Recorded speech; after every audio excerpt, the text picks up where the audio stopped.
Joining us now for a look at Washington headlines this week, Axios co-founder Mike Allen. And when I check the betting sites a lot, Mike, and one of them has down, not to the 10th of a second, but down to the second, how far we are from the election. It's 71 days, Polymarket, 71 days, 18 hours, 18 minutes, and 17 seconds. So that's where we are, 71 days.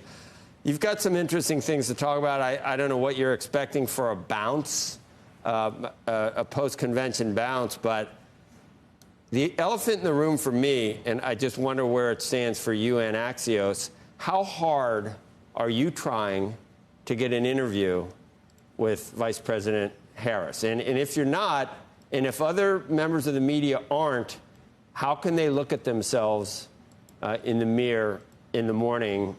And how long can this go on? Because I mean, we need to hear from her. Do we not?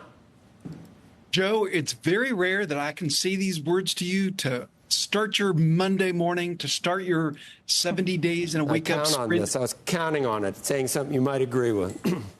4 words, your wish is granted. So this week, Vice President Harris will deliver on her promise to tape a big interview by the end of the month.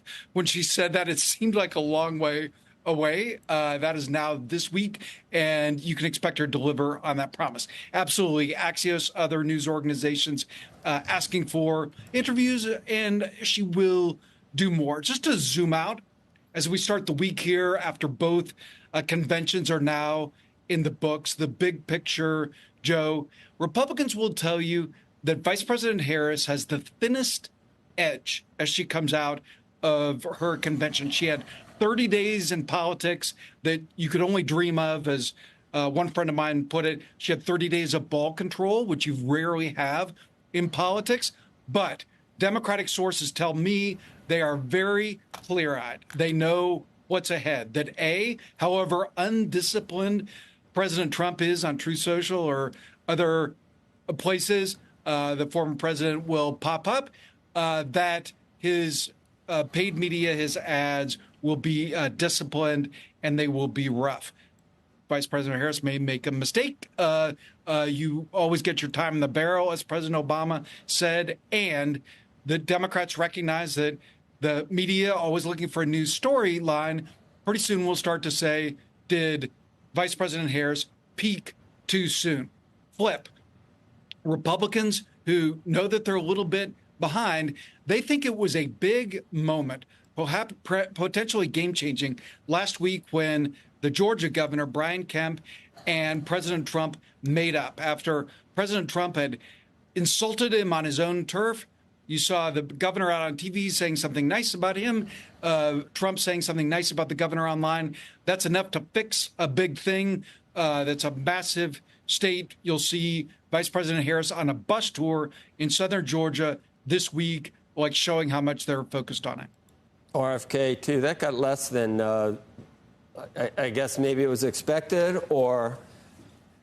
Well, it's that it makes so much less difference than we might have thought just a couple of months ago.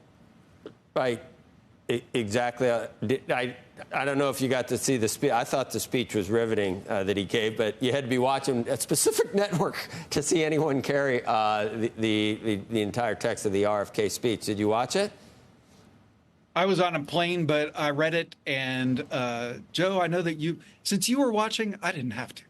Yeah, exactly. I'll do it. Sometimes I feel that way. I feel that way about you, but other members of the media might have been chafing a little bit at some of the things that were said. So the internal polling, is that story was out. I don't know whether that was Axios, that the internal was not nearly as positive as some of the more publicized polls for Vice President Harris. Joe, I can just tell you that is the reality of political gravity in a 50-50 America. So the Trump campaign last week put out a preemptive memo saying that they expected a Harris bump, and she'd just come out of not only a great month, but a great week. But this is where Democrats tell me that they're clear-eyed.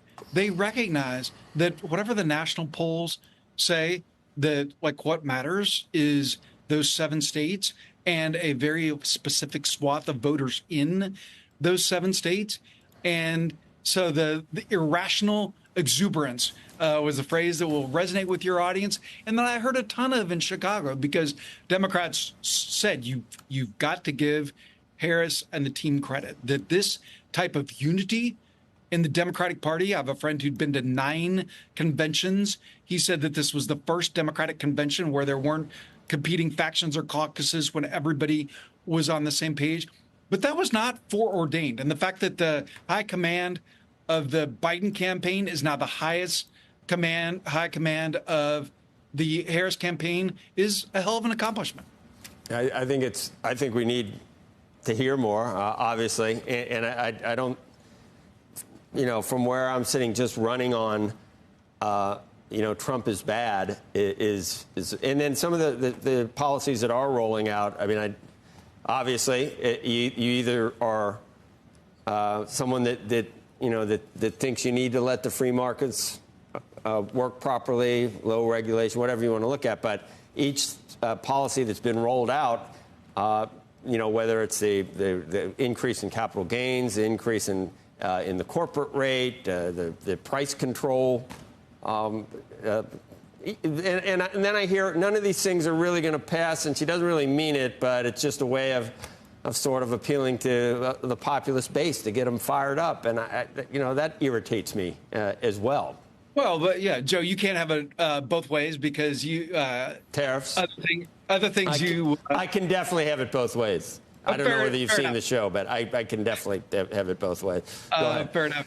Joe, some great reporting up on Axios from both sides this morning. An interesting tension that Axios' Hans Nichols points to, and that is there'll be a cherry picking of economic figures and reality. That former President Trump, at every turn will be pointing to what's wrong with the economy, reminding Americans that their wallets still hurt them. He's going to do that through the end.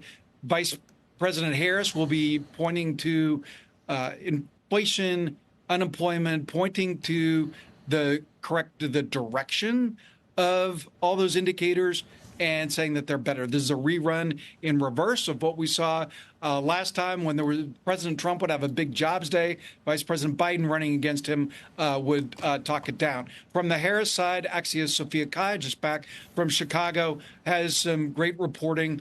Inside the Harris camp, one of their strategies is to try to outwork President Trump, so he's picking up his pace this week. You see that on the front page of the Wall Street Journal today. Over the weekend, his campaign announced events later this week in, wait for it, Michigan, Wisconsin, and Pennsylvania. I don't know what outwork means. He has an interview. He takes questions almost every day. She has not taken a question. Does reading from a teleprompter count? For a formal interview, which she will do this week. Your wish. That's nice. Granted. That's great.